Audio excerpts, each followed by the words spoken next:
Welcome back, Sacred Journey Mappers. I'm Christina Druin. I'm your facilitator and guide on your Sacred Journey Mapping course. I'm delighted to see you back. I know you've been doing some really good work, some deep thinking, and it's all going to be worthwhile. As you'll see, it's leading you to the crescendo in your planning process that you will experience when you do the work in vision. So I'm glad you're here. I can't wait to get started. I wanted to let you know where you are in just remind us of where we are in the overall strategic planning journey. So I'm going to pull up on my screen now. I hope you can see this, the Sacred Journey map itself, so that we can, I just want to kind of center you with where we are. If you can't see this, hopefully you can.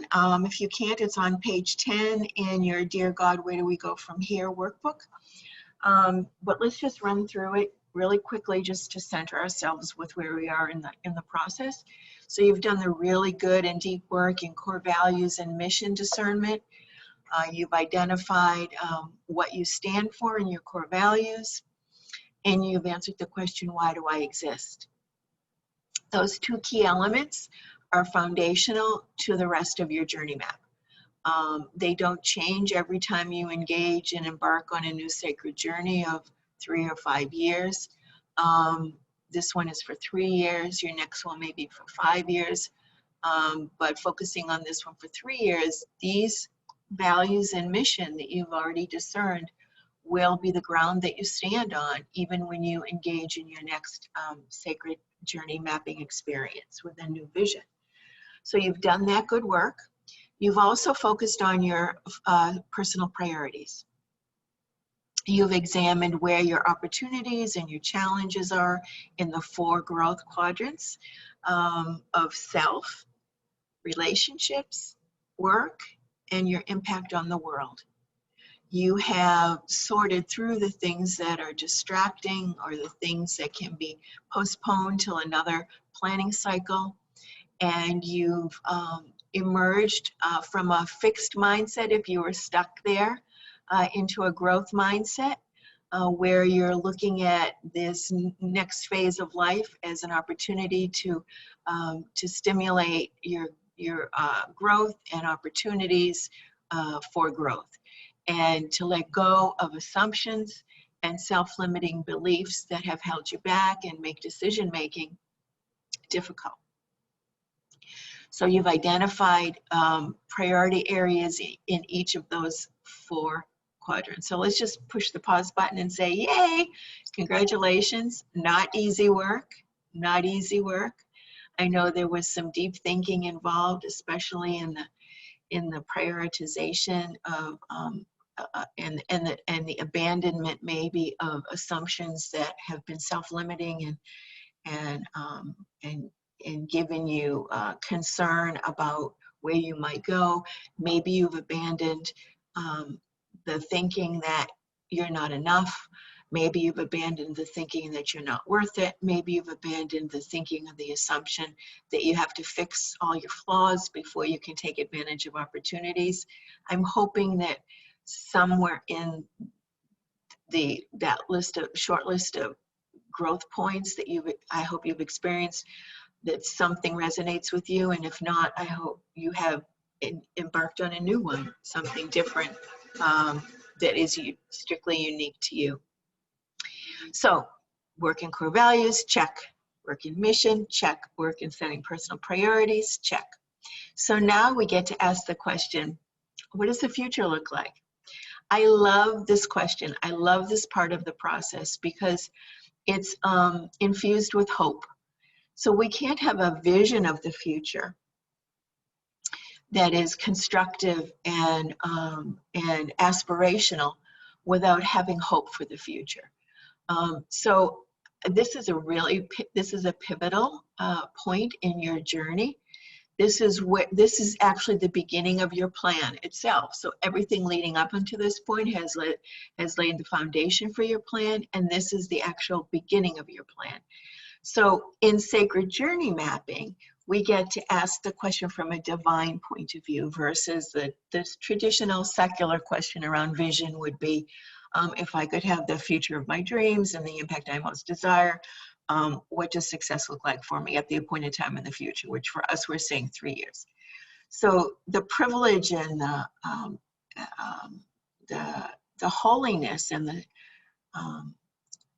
the sacredness of engaging in sacred journey mapping for your personal strategic plan is that you get to invite the divine to the strategy table. You get to ask that question in a way that is that you enter into a partnership with the universe about what your future might look like.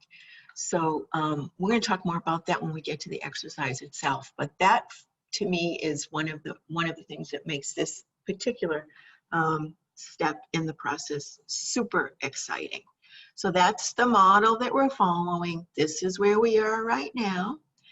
And I'm going to stop the screen sharing, and I'm going to put the pause on the instruction part, and we're going to center ourselves for prayer, because as you remember, every step in this 7-step system has both a principle and a practice associated with it.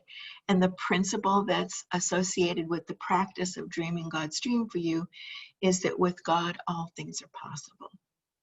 So the principle for visioning that I want to ground us in for this session is with God, all things are possible.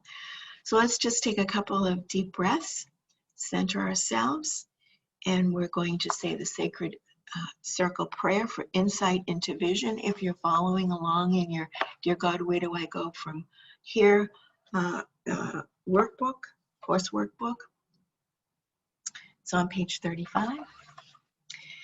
So let's take those deep breaths.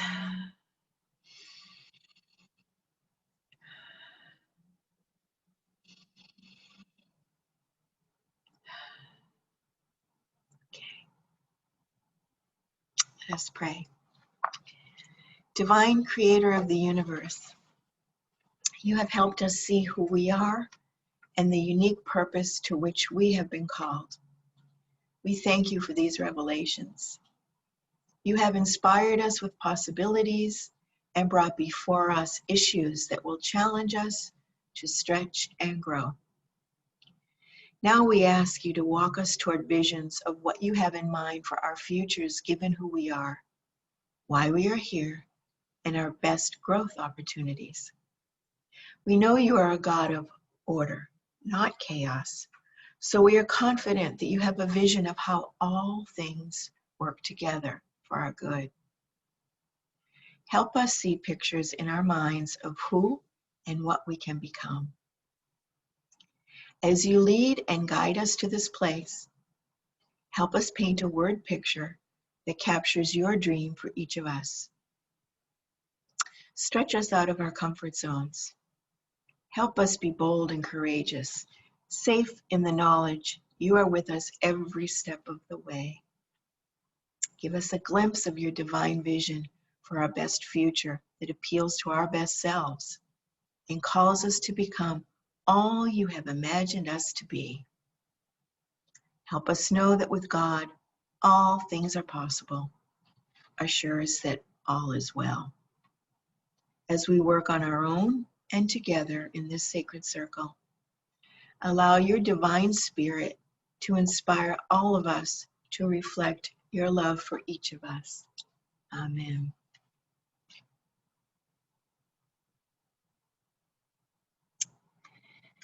So, dream God's dream for you. Wow, that's huge.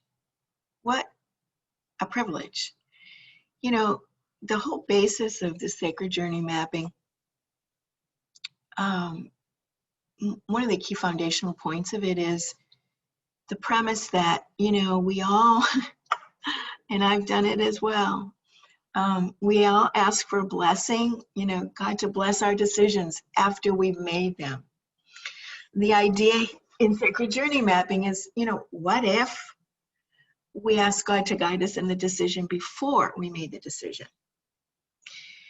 And what if we aligned our will with the will of the divine? What if we sought that out with intention? And you've done that. You've done that already 3 times. You've done that in seeking out your core values, in seeking out your mission, in seeking out your priorities, and now in seeking out what the future could look like. So the key question in secular strategic planning around vision that I've used for 20 years super successfully is, if we could have the organization of our dreams with the impact we most desire, what would the future look like for us at the appointed time in the future that is a stretch from where we are today? That's the secular version. So the great privilege of being able to add the sacred journey mapping to your strategic planning process is that you get to partner with the divine in that question. So I'm going to read the question again with the divine invited to the strategy table. And I want to point out 3 key points in the question itself that are critical to your successful visioning exercise. So here's the question in total, and then I'll read it and pause. So if I could have the life of my dreams with the impact the divine most desires, what would success look like for me in 3 years that is different from where I am today? That is on page 36 in your Dear God, Where Do I Go From Here workbook. So the first point I want to draw your attention to is in the introductory phrase. If I could have the life of my dreams with the impact the divine most desires. So there's that holy partnership. There's that joining of wills that you're intentionally inviting the universe to weigh in on what success looks like for you. Really important. This is not a journey that you're engaging in on your own. This is not a dream that you're engaging in without discerning what that future could look like and what the divine has in mind. That's the first piece. The second piece is, and where you can be in 3 years. What would success look like for me in 3 years? So 3 years is the appointed planning horizon for your sacred journey map. That means that you will engage, if you engage in a continuous cycle of sacred journey mapping, you'll be redoing your plan every 3 years or when you've achieved your vision. So it's important, I point that out because this isn't a 5-year plan, this isn't a 10-year plan, this isn't a lifetime vision. This is a vision that has a planning horizon of the next 3 years. This is going to be empowering, and it's going to help you think much more, well, as well as strategically, but tactically about the specific things you can do to advance toward that vision. You'll see it will all connect together as you get, once you get to the inspired action steps. But so think of what the dream might be in the next 3 years. So that's the second important piece in that provocative question around vision. The third important piece is that is different. What would success look like for me in 3 years that is different from where I am today? So this is a really important distinction between vision and mission. A mission, which you've already done and you put to bed and you're not going to change. Regardless of however many sacred journey maps you do, your mission should still be the same, because why? It didn't answer the what am I doing question. It answered the question, why do I exist? Which is transcendent of jobs, careers, responsibilities. It's the soul's answer to the reason that you're here on earth. So the stretch from where you are today is the vision. If your vision doesn't have a stretch in it, if it's not aspirational, if it doesn't bring you to a new place, somewhere where you are not today, then my guess is, from 20 years of experience in doing this, it's simply going to be a regurgitation of your mission statement, and that's not what you want. That's not what's going to draw you forward. That's not what's going to stimulate your growth. So you want to make sure that your vision is in fact a stretch from where you are today. And there are other tests of an exemplary vision statement. So there's no doubt in my mind you can do a good one, but can you do a great one? You can imagine, I'm sure, a good vision statement, but will it be great? So you want to work toward creating a great vision statement, the distinction of which is carried by it is aspirational, it is compelling, it is memorable. By memorable, I mean, you've already been through this with mission, less than 25 words. You want to be able to recite it. It's not a paragraph, it's not a bulleted list. It's a simple statement of less than 25 words that is aspirational, compelling, paints a word picture. You know, when you hear it, you see something. Is it a vision? You know, when you hear it, you see something. It's a stretch from where you are today. And finally, ultimately, you want it to give you goosebumps. You know, you want it to just be exciting. You want it to excite your heart and your soul and your mind and engage you in every way so that all your decisions that are consistent with your values and on mission are leading you to your vision. That's the advantage of having a vision as the leading edge of any sacred journey map or any personal strategic plan, is that point on the horizon toward which your gaze is focused, on which your gaze is focused, and toward which all your decisions contribute. So that's a really important thing to keep in mind. And how it's different from mission. So if I have a mission, why do I need a vision? So there are 3 reasons that they're different. There are 3 bases upon which they're different. So your mission, they answer different questions. As you already know by now, mission answers the question, why do I exist? Vision answers the question, what does success look like for me? They have 2 different shelf lives. So your mission, because it answers why do I exist and is transcendent of circumstances and careers and life changes, is enduring and should live with you.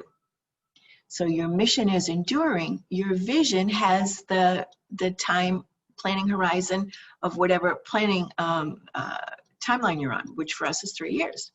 So your mission will outlast this strategic plan, this sacred journey map, and go on to the next one and the next one and the next one. Your vision will give you that aspirational growth point toward which you're stretching for the next 3 years. So they answer 2 different questions. They have 2 different shelf lives. And thirdly, they serve 2 different purposes. So the mission grounds you in your identity, grounds you in who you are, keeps your feet on the ground, and the vision stimulates your progress. So the vision is what you're growing toward. So it's roots and stretch. So feet on the ground, stimulating progress. So keep that in mind, because you want to be looking for that stretch and you want to keep those differentiators in mind, or you'll fall prey to the common practice of just saying your mission in a different way. And we don't want to do that, because that would not be exemplary. Right, so those are some distinctions about vision. You're clear about what the vision answers. You're clear about its purpose in your sacred journey map. You know the question to ask. So how are you going to get there? Well, in your sacred journey, in your Dear God, where do I go from here workbook, on pages 37 and 38, you have the exercises in vision. But what I want to do is I want to share with you some things I'd like you to consider before you get to those exercises. Because if you look at the companion bonus workbook, you'll see that if you go through the exercises in the bonus workbook, you'll get some language and you'll get some imagery that will help you when you actually get to the point of creating your vision statement. So what are those exercises? So let's see if I can share my screen with you again. And let's see if we can pull up those exercises. Let's see. Yeah, so the first exercise, which I love this exercise because it's going to ask you to imagine that place, that destination. It's a vision narrative. So I'm asking you to write your vision narrative of where you want to be, where you think you're being called to be 3 years from now. So you're going to put yourself in the scene, and you're going to describe it. You're going to describe what you see, where you are, what you see, what you hear, smell, taste. What are you doing? Who's with you? How do you feel? What impact are you having and on whom? All of these details will give you that true taste of success. So important. So take time to write that vision narrative. That will give you the language that will help you when you get into the Dear God, where do I go from here workbook and need to build a word bank. And we'll talk about that in a minute.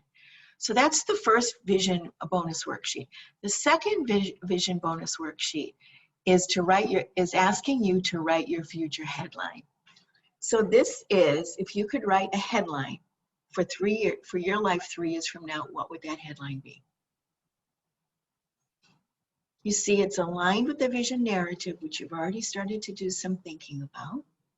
And now you're going to kind of collapse that 120, 150, 200 words into 10 words.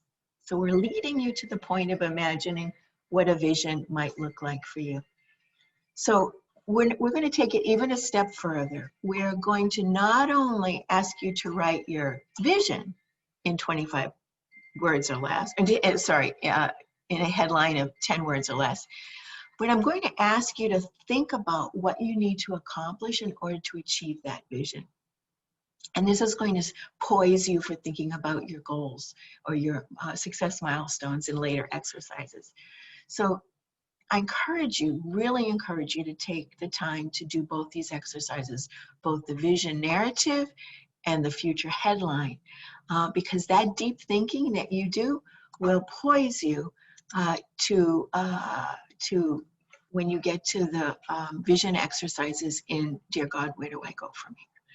So the vision exercise in Dear God, where do I go from here is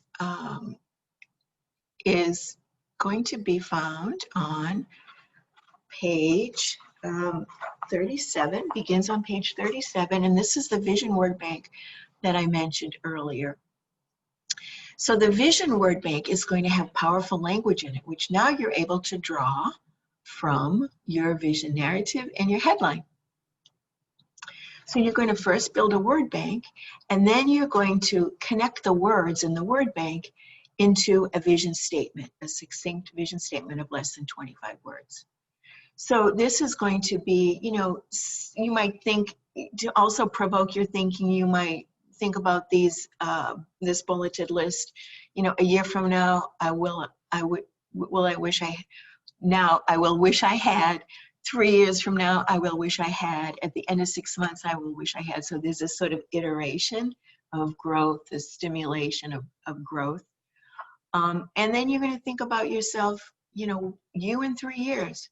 And remember that it's a stretch from where you are and that it's different from your mission, aligned with your mission, aligned with your core values, but stretching you to grow.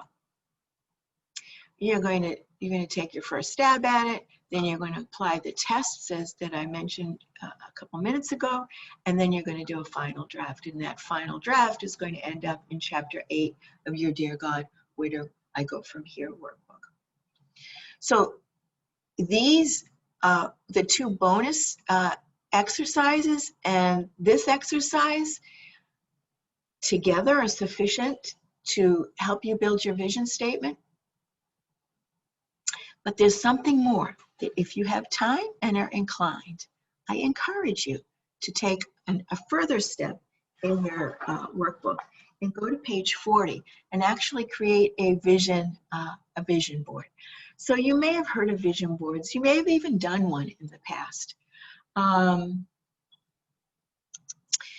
Vision boards are literally pictures of both language and graphics that when you look at that, you get inspiration. So it's an inspiration of where you want to be, what your destination looks like at the appointed time in the future, which for you is 3 years.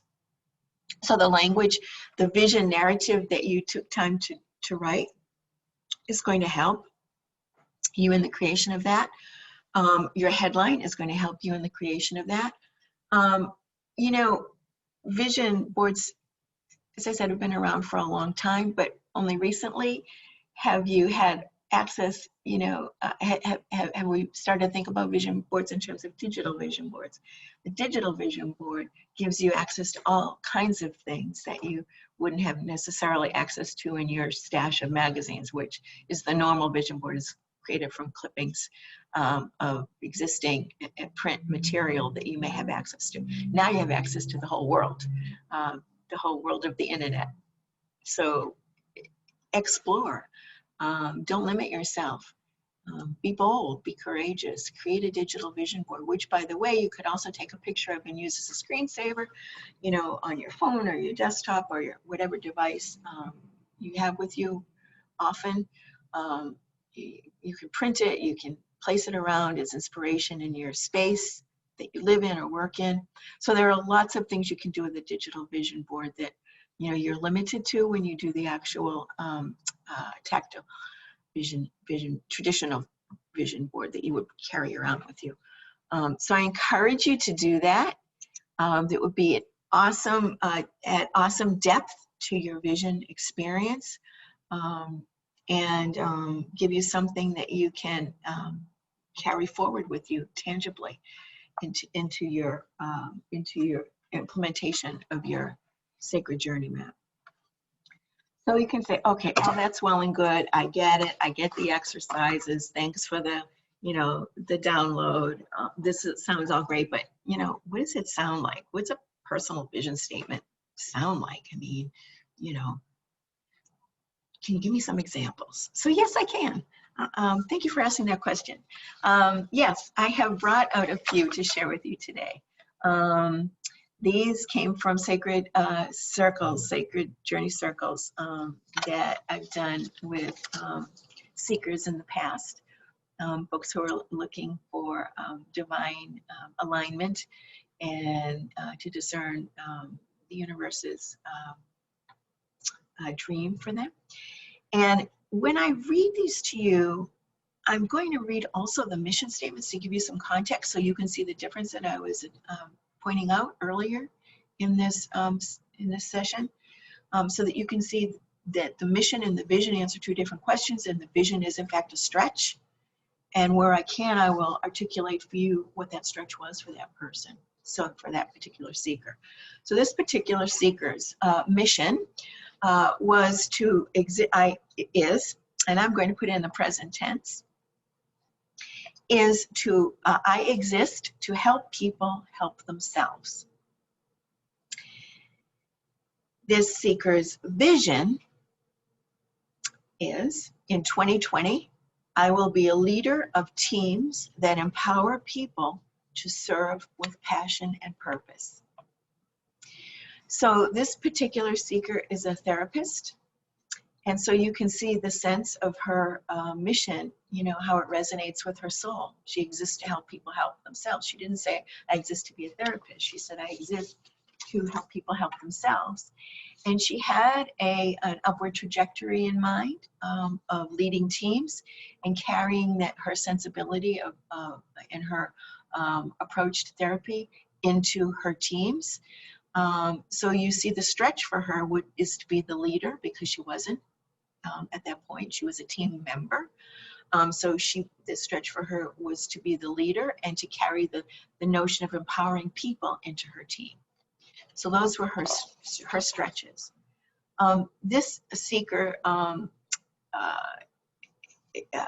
mission is, I exist as a beam of courage and faith to carry forward divine compassion and hope to all whom I encounter.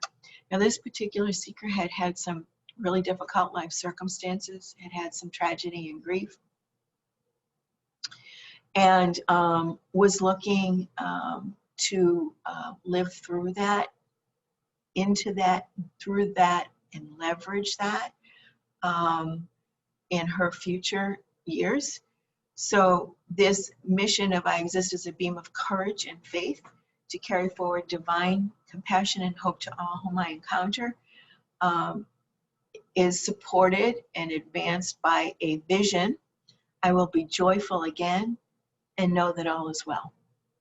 So I'll be joyful again and know that all is well was certainly a stretch for her where she was when she was writing that vision. This seeker has a mission of I exist to inspire in the face of adversity. And 5-year vision of in 2021, I will be a stable and loving, goal-oriented idealist who inspires resiliency. So this young man was early in recovery from addiction, and the stability was his stretch, and being goal-oriented was a stretch, you know, to carry him forward into solid and good early recovery, and to still maintain that feeling of wanting to inspire others. So maintaining that idealism to inspire resiliency in others ties with his I exist to inspire in the face of adversity mission, but he carries it forward. He accelerates it. He stimulates it to the next level in his vision. This mission, this seeker is believing in the power of love. I am here to teach and heal. The vision of this woman is by 2021, I embrace unlimited possibilities to achieve success in all aspects of life. This particular sacred journey circle seeker felt constrained by limiting beliefs and false assumptions about her abilities to be successful in her career, in her path, and in her life simultaneously. So the notion of unlimited possibilities was really important, and her stretch. Embracing unlimited possibilities was her stretch. She has since completed a master's degree and is a PhD candidate and has achieved 2 promotions. This mission of this seeker, I exist to nurture my inner balance so that I can be a vehicle of expression, love, service, and peace. The mission of this seeker, who is a music therapist in hospice, serving hospice patients. I will be a joyful light worker surrounded by family in a committed relationship with a like-minded partner. So I wanted you to hear this one because this one particularly touches all of the quadrants, the personal quadrant, the relationships quadrant, the work quadrant, and the impact on the world quadrant. So this seeker was able to incorporate all of those growth stimulants into her vision, which I think is amazing. And she's doing it, actually. This particular seeker's mission was I exist to bring change where change is needed and lead where I am called. Her vision, by 2021, I will have followed my calling to Europe and my soul will be satisfied.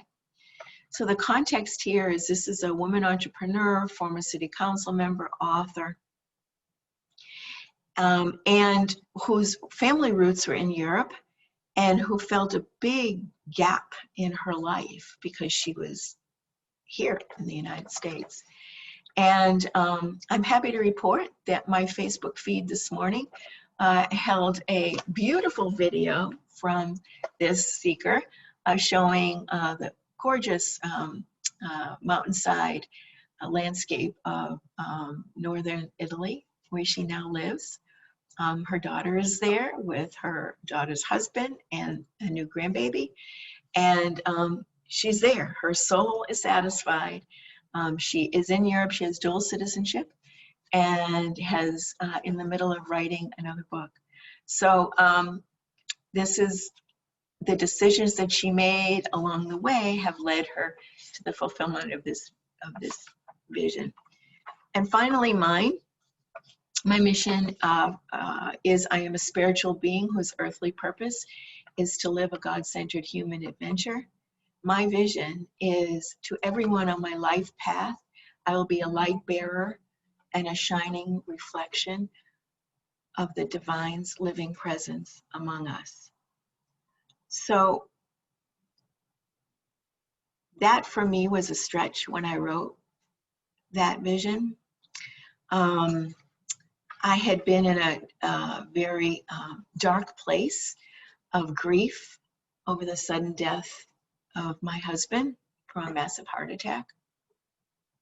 And I was living in this room called grief, and there was this room called joy, and I couldn't get there. I just couldn't get there. I did everything possible that I knew to get there, but I couldn't get there. And then on a mission trip to Madagascar, 30,000 miles away, I was doing this discernment work, and I discovered that God's dream for me was not to stay in that room called grief. That wasn't the divine's dream for me. The divine's dream for me was it's time to move to the room called joy.